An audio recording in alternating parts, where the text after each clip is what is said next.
There's a myth going round town that when you get older you just sit down and start rocking, just rocking.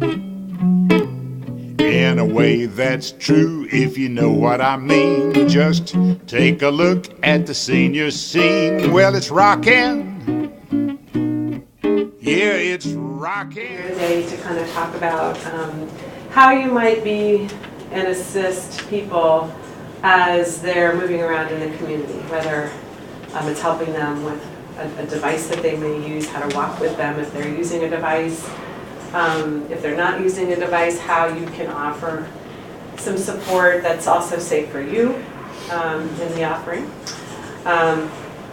How these devices work, so you can kind of see how they work. But the first thing that I want to do is go over the pieces of equipment that you might come across. And again, this is geared more towards people who are helping folks who have the different pieces of equipment. So, so we'll just start. And the first item on that list there is the rollator walker. And that's what this is, the rollator walker. And you've probably seen these. They're actually pretty common. A lot of people use them and find them really helpful. Pretty mobile walker, but it doesn't offer a lot of stability. So if somebody's leaning on it, leans forward, it's just going to roll right out from underneath them. So that's something that you want to be careful of if you're walking with somebody. There are brakes, there are hand brakes on the walker. They work kind of like bicycle brakes. So someone has to squeeze it in order to slow the walker down. And so that's something to know if you are walking with somebody who's using this walker and you see that feels like it's getting away from them. You can either kind of block it from the front, try to slow it down, or remind them to use the brakes so that if they remember how to use the brakes. These brakes can also be locked. So if you push them down, that will lock them. You see it still moves. Right. The walker will not stay in one place because it's on 4 wheels. There's just no way that you can actually lock this walker down. But by locking it, there's more resistance. So before somebody gets out of the car, or as you can see, they also have a seat that people might sit on. You want to make sure that the brake is locked before they try to sit down or stand up from the seat, just to keep it as stable as it can be for them. To get it in and out of the car, they do fold up, not exceptionally, not into anything really small, but they do fold up this way so that you can, usually the seat is up like that, so that you can stick it into the back seat or the back of the car. Does it tend to start coming open again? It can. Some are made so that there's a mechanism which helps to keep it locked, but many don't have that. So you do have to, you can grab both ends to keep it closed. You do have to be, I always am careful about getting pinched in the folding area. And then to open it up, it'll just drop down, and you want to drop the seat down. Now you can see that one compared to this is a walker. We call this a front-wheeled walker. So there are 2 wheels in the front, so this allows some motion, some ease of motion by pushing the walker forward, but it's more stable than the rollator walker, which has 4 wheels. And you can see that these in front don't rotate, so it's a little harder to turn direction. People find that they either have to do like an arc, or they'll pick it up and turn it like that. So when pushing down and using it for support, it's a little more stable than that, but not as stable or restricted as the walkers that we see that have no wheels on them. And those types of walkers people have to pick up and put down and walk into like that. Usually the person's worked with a therapist to help them with getting some sort of device. But there may be times that you have someone who, you're helping someone who is borrowing a walker of any one of these from a friend or neighbor because they need it for maybe a short period of time. So that's just something to be aware of. But with these, if you see a walker in this kind of design, they usually fold up like this to put into the car. So you can fold them up, put them into the car, and then open them up, and you just want to make sure you hear the locking mechanism come into place. If you're helping somebody and they're using a device and it feels really unsteady to you, it's not a bad idea to maybe let Lisa know so that a referral can be made for that person to meet with a professional, one of the OTs from OC Cares, or be referred back to the doctor to talk with them about an assistive device and what's the best one for them, because they just might be picking up one because it's available to them. Yeah. And they may not have talked with anybody. So, but I don't want to give guidelines here because Right. that's really not What we're doing. not what you're doing. It's really not the purview of what we're trying to do in this program. Honestly, Yeah. Unfortunately, you're kind of working with whatever they have when you talk with them. So, if you do have concerns, you can ask the person that you're working with. You know, how did you get that device? Who gave it to you? Have you learned how to use it? And if they say, oh, I just picked it up, then it's like, well, have you talked with your doctor, or have you maybe thought about consulting a therapist? And so these are different kinds of canes. And these are known as single point canes. You can probably tell why. You can also see that there's some different types of bases on the canes. Some are wider. These are some newer canes have a wider base, or they may even have like 3 little feet on the bottom of them that are really close, which give a person a sense of having a little more security when they're walking. They're also nice because, as you can see, they can stand up on their own if someone is sitting down. And whereas in this one, which is your standard single point cane, obviously it's not going to stand up on its own. It needs to be laid against something. But these are used just to give someone that little extra sense of security if they're worried about their balance. And I usually, there are some people that say, well, is there a right side to hold the cane in or a wrong side to hold the cane in? I've worked with many people for many years, and really what I've kind of come down to is whatever side feels the most comfortable for them is the one that I tend to say, use the cane in that side. So usually people will choose the side that they feel the best and the most secure in. Generally the way you walk with the cane is that you put it in front with the opposite foot. Okay? So that's generally the way that you would talk with somebody about using the single point cane, or that's the way that they would potentially use it. Again, if they're using it very different, I have seen some people who go like this. Okay.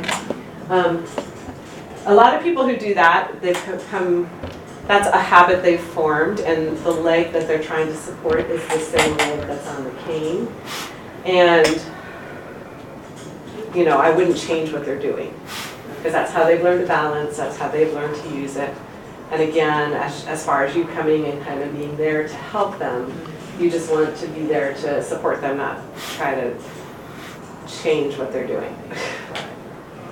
So the biggest thing is, are they using it safely as far as when they put it ahead, are they not putting it here and then trying to walk into it? You want to make sure it's at least out to the side so they've got space for their feet to move. Okay? Yeah, because you can buy these things with no instruction, can't you? Oh yeah, absolutely. Yeah, right, so you could just buy one because you think it might help you, and nobody's told you some of these things. Right. So, Go out and decide they want a cane just because they're beginning to feel unsafe. I mean, how many of us have gone out, even when we were kids and picked up walking sticks and worked with them. So it's really not too much different. But there are some things that, again, there are some ways that the assistive devices should be measured. One rule with a cane or walker is that the height should be so that there's just a little bit of bend in the arm when they're using the cane. So when it's a head, there should be just a little bit of bend. This one is actually fit fairly well for me. If I've seen a lot of people where the canes are so high that they're up in front and there's a lot of bend in the arm, and that can create some issues in your shoulder or create a sense of being unstable. So if you are working with somebody and you see something like that, again, it's not a bad idea to say, hey, have you talked to your doctor, or have you talked to somebody about just getting the device measured correctly? And if you let Lisa know, then there are PTs that are in both of these buildings that can do a really quick check with somebody. And we can just do a check and talk with them and see, number one, will they let us change how it's measured? Number two, is it the right? Some of them are canes that are made of wood that you can't adjust. These are adjustable. Number two, are they able to adjust it? Number three, are there some other issues that we may need to talk with them about where it's better for them to be followed up? But that's not an adjustment you should make. right. Only because if you do adjust a height and they're used to it being one height and all of a sudden it's a different height, that can throw them off. The other type of cane you might see this is called a quad cane. And we have quad canes that this is a small one, this is called a small base quad cane. And then we have ones that come out further, which are, and if you see them, you know them, they've got legs that are pretty long. And they're called large base quad canes. And as you can see, they're made so that they are more stable. So they're offering the person a little more sense of security and stability. And so there might be someone who is fairly weak or had a stroke or had some other issues where it's better for them to use this kind of cane rather than a single point cane. You use them the exact same way as the single point canes. The only difference is that because they do have the legs that are coming out, they're a little more apt to get caught up in furniture legs, chairs. They can get caught kind of in the car doors a little more easily.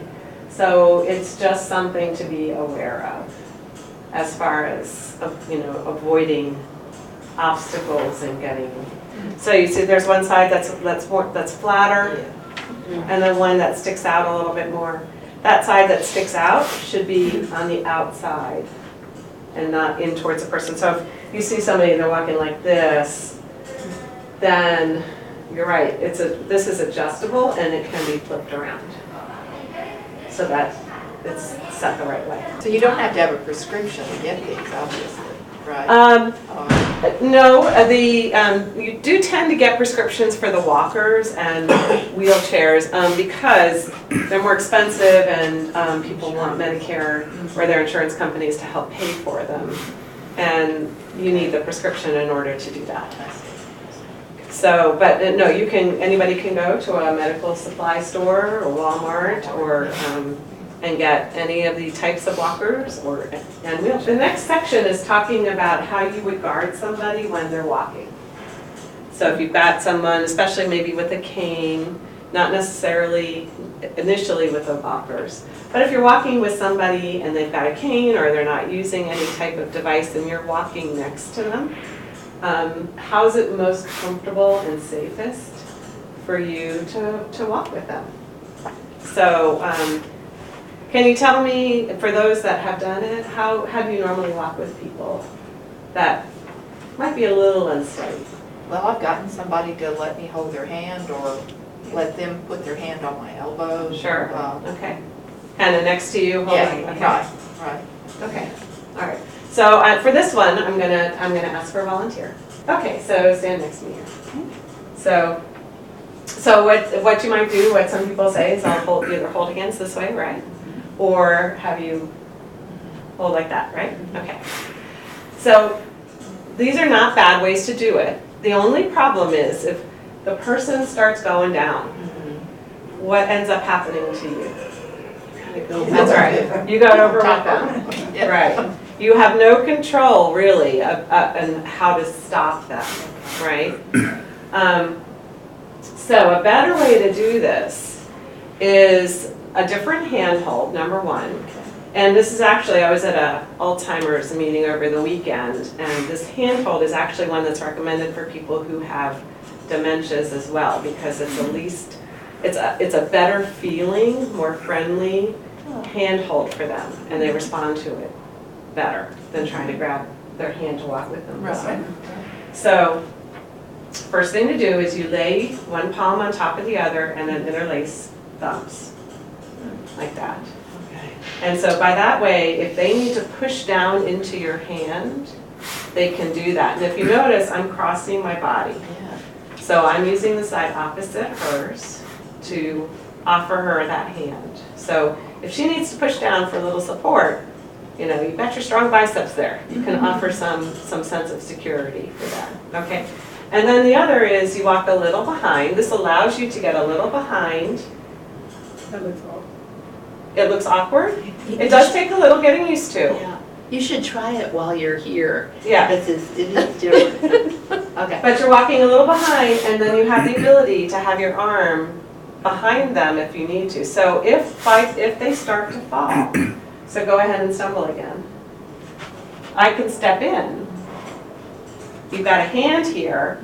You can also go like this, and you've got a hand behind.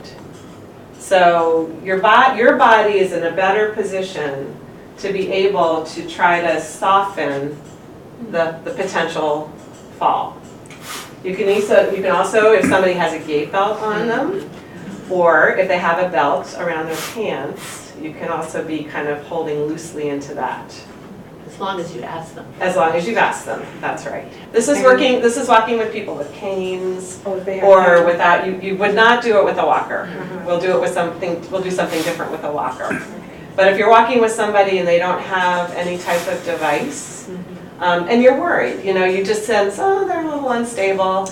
I want them to take my hand, or I want to offer them my hand for that sense of stability, then this is the way to try to do it. I mean, let's say you're walking now. Yeah, we're walking. And you're a little bit behind. So you're just walking a little bit behind and to the side, and you are turned a little bit. And you're sort of mirroring their walking. Right, we'll turn. You're with them. But again, I can put my arm out if I'm a little worried.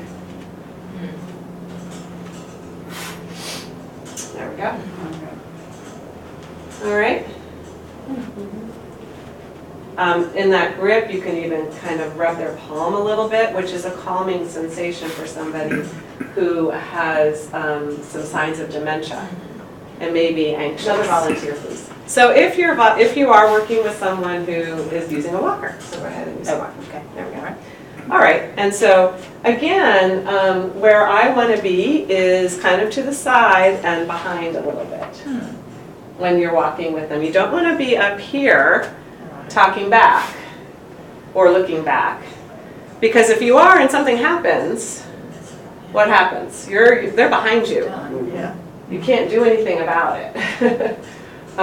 So if you're behind them, even though, again, I can have my hand here, even though they might be kind of talking back to you a little bit, go ahead and walk. Okay. If something happens, I can still get in there and try to prevent a fall or Right, kind of go out like that. Yeah. or loosen a fall, or if you think something like that's going on, you can get in front and try to block the walker. Yeah. But you're not going to see it if you're in front of them. I'm imagining going down a ramp. Right. Yeah, that's, yeah. And So- where you really can't be side by side necessarily. I guess it depends on the width. It depends on the width of the ramp. Yeah. And up and down a ramp with a walker like this, it could be a little different. If you're going up a ramp, you want to be behind them. okay? Because the chances are the walker's not going to get away from them when they're going up a hill. Right, right. If they're going down the ramp and you feel okay, but you're worried that that walker's just going to take off, you might want to be in front of them and controlling the speed of the walker as it's going down the ramp. Or if it's down a steep hill. Okay, if you can be beside them on the ramp, then you can be beside them kind of guarding the speed of the walker while they're walking down the ramp. My mother-in-law has vision issues too, and I'm never quite sure what she sees, and if we're out on a sidewalk area, you know, sometimes, yeah, I could see that that would be really helpful. Yeah. To be there as she's going down that ramp, or does she see the little bump in the sidewalk Right. or not? Yeah. Right. But it's always better to be either kind of to the side or behind as they're walking on a straight surface and not in front where you with your back to them. And I think it happens a lot because they're walking slower than you are. Right, right. Yes, And it's a you very end up in normal front. thing, you know, we just Right. kind of head on.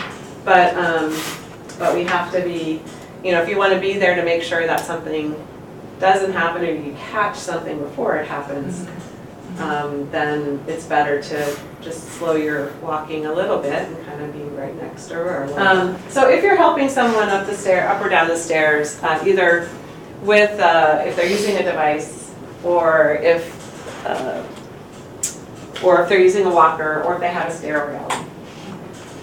What that means is that when you're going down the stairs, the leg that is the weaker leg, we hate to say bad, Okay. it's not a bad leg, Right, didn't do that's anything right. wrong, That's right. but it's the weaker leg. It's the one that they don't feel as secure about. It's the one that hurt, they have knee problems or hip problems. That's the one that goes down first. And you're doing one step at a time. You're not trying to go step over step. And the reason is because the leg that's stronger generally has the one that can control the knee better. So when you're going down the steps, that leg has to bend slowly to lower you down onto the step. Whereas the one that is the weaker one, once it gets on the step, it can lock, the knee can lock, and it can support you as you're bringing the other leg down. Yeah. So that's why we say the weaker leg goes down first, then the stronger leg comes down. Going up, it's the other way around. That's why we say good goes to heaven, bad goes to hell. Okay?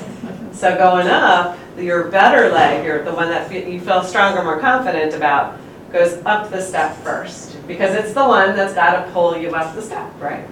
Whereas the one that's weaker doesn't have to do that work. It just has to, again, support you while you lift the leg up again. But if you're walking with somebody and you're wanting to help them, guard them, make sure they're safe, okay?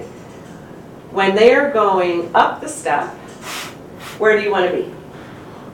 Behind them, Does everybody agree with that? because they might fall back. That's right. So you want to be behind them, right? Because if they fall back, you want to be there. That's a longer way for them to fall. Even if you push them forward, you know, if that's your first response, they're going backwards, you go like this. It's a shorter distance to fall up the step. Coming down the steps, where do you want to be? I think in front. In front of them, that's right. That's right. Same reason. Because if they start to go forward, you want to be there to push them back and have them sit down on the step. So many times you don't want to be going down the step like this with them behind you. So many times if you can walk the steps backwards, that's great. Or if you can walk it sideways, that's okay too. Just so that you're kind of one step below them. And that's only if you feel like they're unsafe on the steps, or if they've told you they're unsafe on the steps. If you have somebody who has a rollator walker or a walker and they need to go up and down the stairs, you would want to take the walker down the step first, or up the step first. Don't try to carry the walker with you, with them. Okay, so have them, hopefully, you know, I'm gonna hope that the stair has railings. I don't know that for sure. But this is something that hopefully you have a good sense of before you're going to pick, especially picking them up at home, which is probably the most questionable environment as to whether they're going to have a railing there or not. It's true.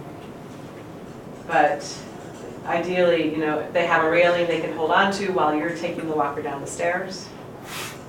Some people have extra assistive devices, so they may have another walker you can put at the bottom of the stairs, and they hold on to the one at the top of the stairs until they're ready to go.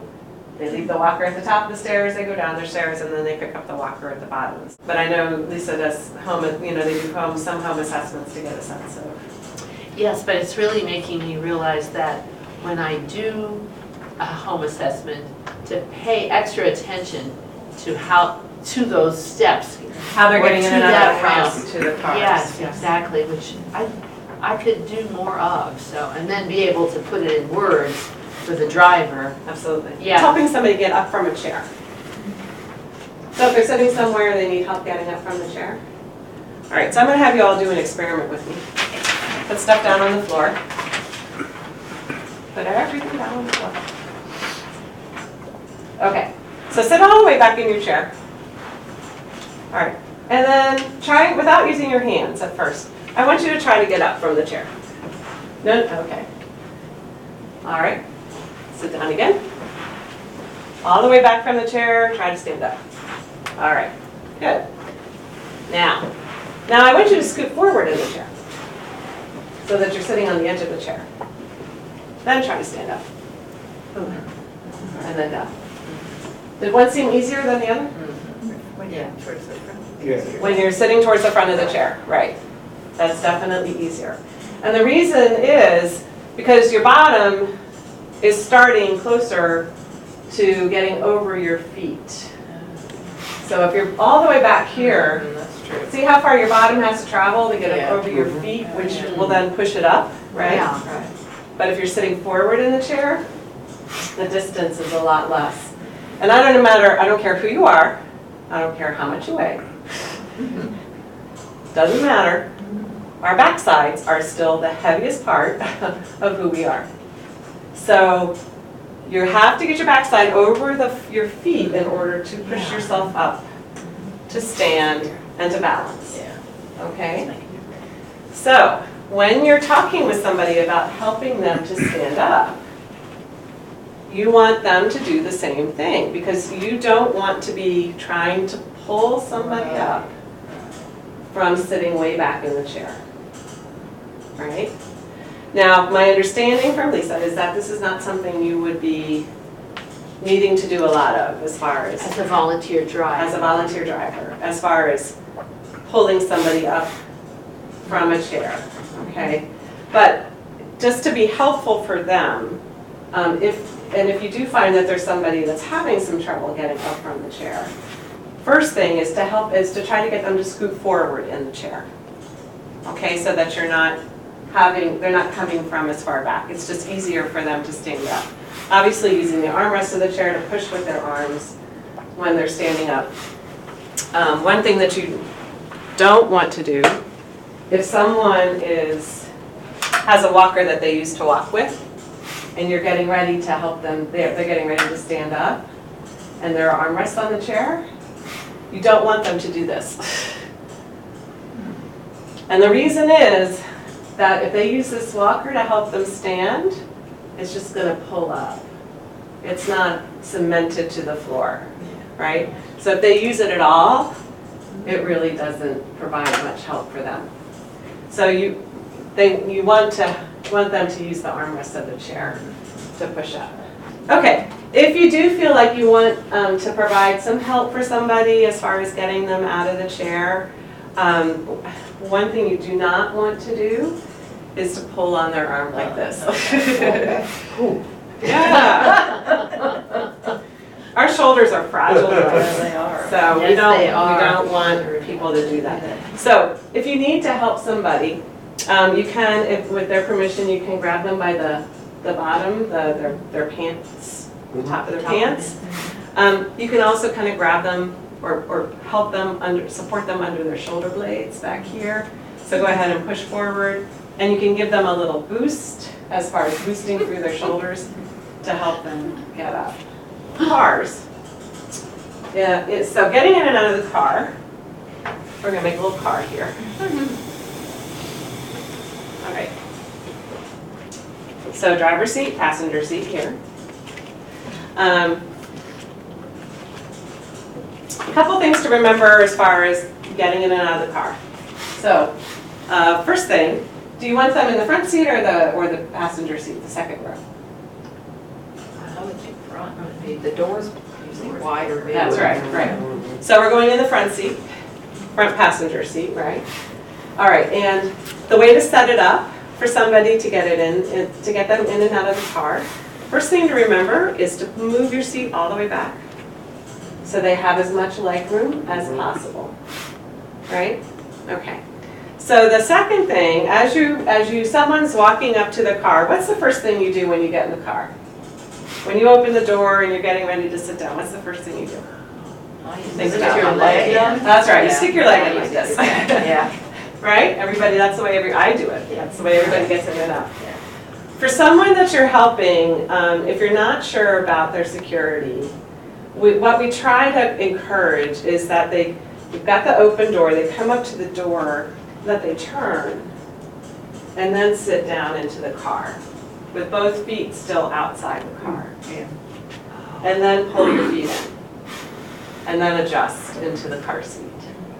Now, if someone is not needing assistance, if they're not in a wheelchair, not using an assistive device or a walker, it may not be a big deal.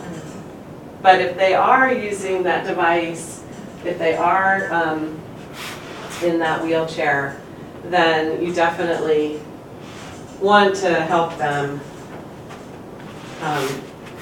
get in a different way. Now, if they're in a wheelchair,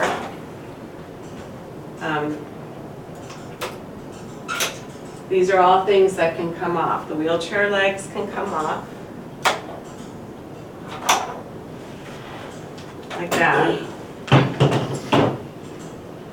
And you would put the wheelchair as close to the car as you can at an angle here. These are the brakes of the chair. So you've got the car door kind of here. And you would ask the person to stand, turn, and they can use the car door, the hood of the car, or even the dashboard of the car to help. Turn, and then have a seat. Now, we have armrests here that we're dealing with, so normally you would already would. And then they can bring their feet in like that. SUVs are hard, SUVs and vans. I mean, everybody likes them because they're higher, but for some people, they're too high. So the sedans are actually a better height for helping people from a transportation standpoint. Now, if they're in the car and you're wanting to help them get back out again, you're just doing the same thing in reverse. So you have them sit forward, have them kind of scoot, get both hands or get both feet outside the car. And again, you might have to, they can use the back of the car seat to help. They might be able to use the dashboard. And one of the last classes we did, we had a little handle that you can buy at Walmart that you can put into the door. There's a little hole in the door. Really? And it's called a car handle. You put it in the door and they can use that to help them with pushing up to stand. Yeah, and then you take it out, And then you you can't take it out. close your door Okay. without taking it out. Yeah, I think it's called a car handle. Yeah, it has a couple of different names. Yeah. So then they just get out, and then if you've got the wheelchair there, they can turn, have a seat in the wheelchair. If not, then just use the walker. If the walker's there, they can walk. But the biggest key is having them turn and prepare to sit down with both feet outside of the car. Yeah. Because the minute you try to do this kind of thing with them, Yeah. it can throw their balance off, it can make it harder for them to get into the car and get positioned well. Again, with a walker, when, let's say a person's getting out of the car and you transported their walker and you before they get out, the driver gets out, opens the walker, puts it where? Well, it puts it, I mean, when will they begin to use it as opposed to using the car to? soon, I mean, the walker can be put in as close as you're able, you know, from the position of the car door and everything. Yeah, You may have to put it out just a little bit so that you can fit in there as well. So you just have to see where the walker will fit and you can fit, yeah, but it should be before the end of the car door. like, supporting, the person supporting himself to get out will involve hanging on to various parts of the car, Yes. but also, And potentially you. yeah, and then they're ready to put their hands on the walker. Yeah. Yeah. Yeah. Yeah, they should be standing fully erect before they transfer To the walker. That's true. So, Well so they would be using you in the car to get from To seating be to stable. standing. Yeah. You talked about the door handle that kind of fits in the lock, Oh, that slides into the little latch that the Yes. door closes. Mhm. There's also one that goes in the top of the door, like roll the window down and fits there. It gives you something. Oh, I haven't seen that one, honestly. yeah, I can imagine. I haven't seen that That's one. sort of like an extra thing, but Okay. the one that goes in the door frame is the much more supportive, much more. Yeah, If you it need sits a little lower so something to- people can push on it. Yeah. I think I'm gonna purchase one of the ones that goes in the door frame, and show it to drive volunteers. And if they feel like this is something that they want, they may purchase it as well. Yeah, that's Yeah. fine. Yeah, I think they're available, I think, at Keep it in your Walmart glove or compartment or something. at Walgreens or Medical Supply Superstore, and I think they're $25, $35. I Yeah, don't think they're very something like expensive at all. Mhm. And it's also, I think, substantial enough that you could break your Oh. window with it if you needed to, as far as Submerged in water. emergency situation, if you had it outside with you. It's always, you know, it's great you have those things in the car where you can break the window, but if you're outside the car, it doesn't do any good. One other thing, just to go over a little more detail with the wheelchairs, because I hadn't done that. With a wheelchair, there are two kinds of wheelchairs you might see. There's this, which is a standard wheelchair. And then you also have chairs that they're lighter and they have 4 small wheels. So a lot of people, you may have seen those. They've got small wheels in the back as well as small wheels in the front. Those are called transport chairs. They're wheelchairs, but their purpose is mainly for transporting someone from one place to another. So they don't have this big wheel on the sides, and they can move through some narrower spaces more evenly. They tend to be made of lighter materials, so they're easier. But they generally fold up in the center like this, so that you can close it and then lift it into the back seat of your car or the trunk of your car. And this is the best way to do it. These are heavy and they are awkward. And in my 30-some years of being a PT, the design has not changed at all. Wow. So, except the materials have gotten better, so they're lighter. And some of these chairs, the armrests can come off like this one does. But generally, unless you're doing a transfer like you were talking about, you really wouldn't take the armrests off. But you may need to take the leg rests off, just so you can get them closer into the car. Right. So these, Also, if you Put were into to the- put the wheelchair, in your car, you want to take the leg rests off. swabs in. Yeah. So most of the mechanisms are similar as far as something that makes you swing it out to the side and then lift up and take off. Do you have any tips on the whole psychological process of this? you know, people who, Cooperating with you now. you're trying to determine what amount of help they need and, you know, respect them. But Who is saying you're trying to determine what help they need? Like you as the volunteer? yes, right. Maybe. Hopefully, again, I think hopefully you have a sense of what assistance they are needing from an assessment that's being done, at least as far as volunteering with the transportation program. But if you're feeling someone, if you feel someone is unsteady, and for your comfort, you want to offer them a hand, to say, I would do it in a kind of in as nice a way as possible, and just say, hey, you know, we're walking over something that seems to me making you seem unsteady. It's grass, or it's outside, or you know, you seem like you're just a little unstable to me. Can I offer you my hand to just give you some support? They can say yes or no. If they say no, I would ask that you respect that. You can't force it. They have every right to say no. So,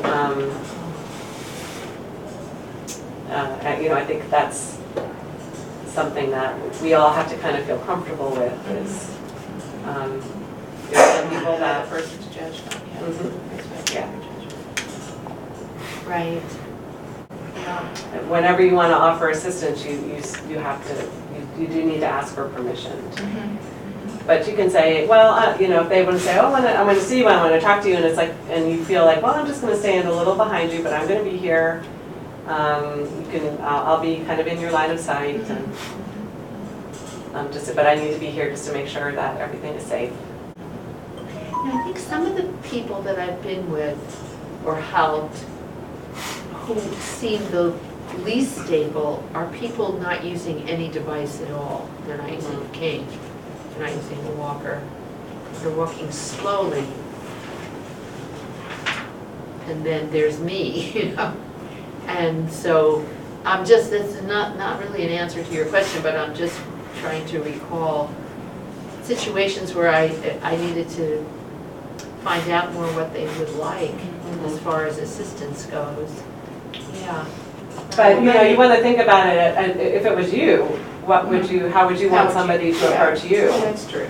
And everybody that you're potentially going to be working with, they, as far as you know, they make their own decisions. They choose how they want to live their lives, and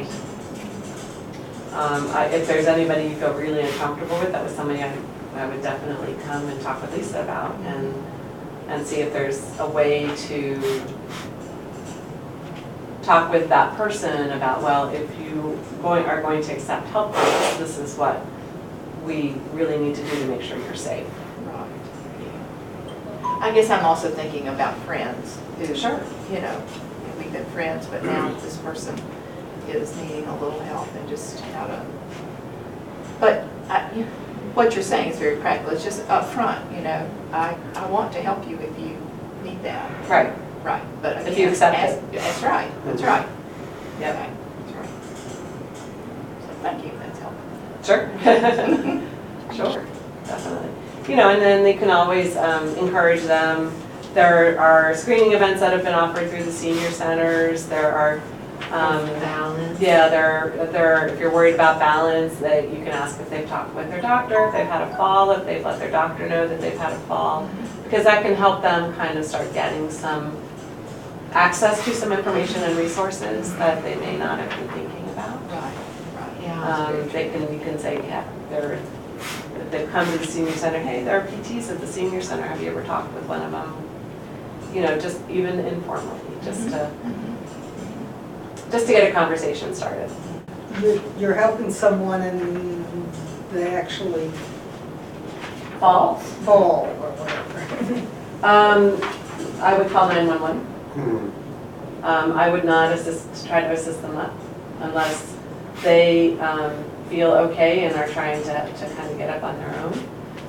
But I would actually call 911 because you don't know what's going on. You don't know if they've hurt themselves. And even though they may say they haven't hurt themselves, you don't want to hurt yourself trying to help them get up. Yeah. And 911 can do an assessment without you going off to a hospital. Right. Yeah. Right. Yeah.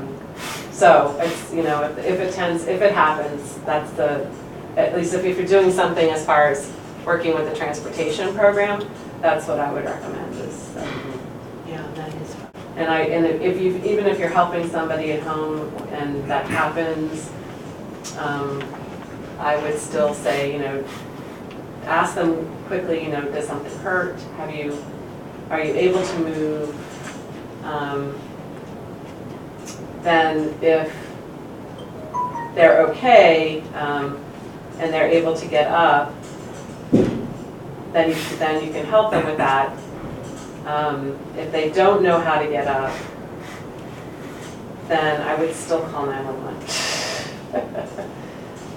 That's why I carry a cell phone. Yeah. Call 911. Yeah, just because, again, you don't want to hurt yourself trying to help somebody get up, and if you don't know how much help they need, then it's still better Be on to, the safe side. be on the safe side. Yes. Now, there are classes that are done through the Senior Center that talk with people about how to get up from the floor. And so that would be worth going to. Thank you, Vicki. Thank you. Thank you so much. Thank you. That was such a good presentation. Thank you. There's a myth going round town that when you get older you just sit down and start rocking, just rocking. In a way that's true if you know what I mean. Just take a look at the senior scene. Well, it's rocking. Yeah, it's rocking. We're pulling our weight, learning the code, clicking our heels, sharing the load, and every so often we're hitting the road. Yeah, we're rocking.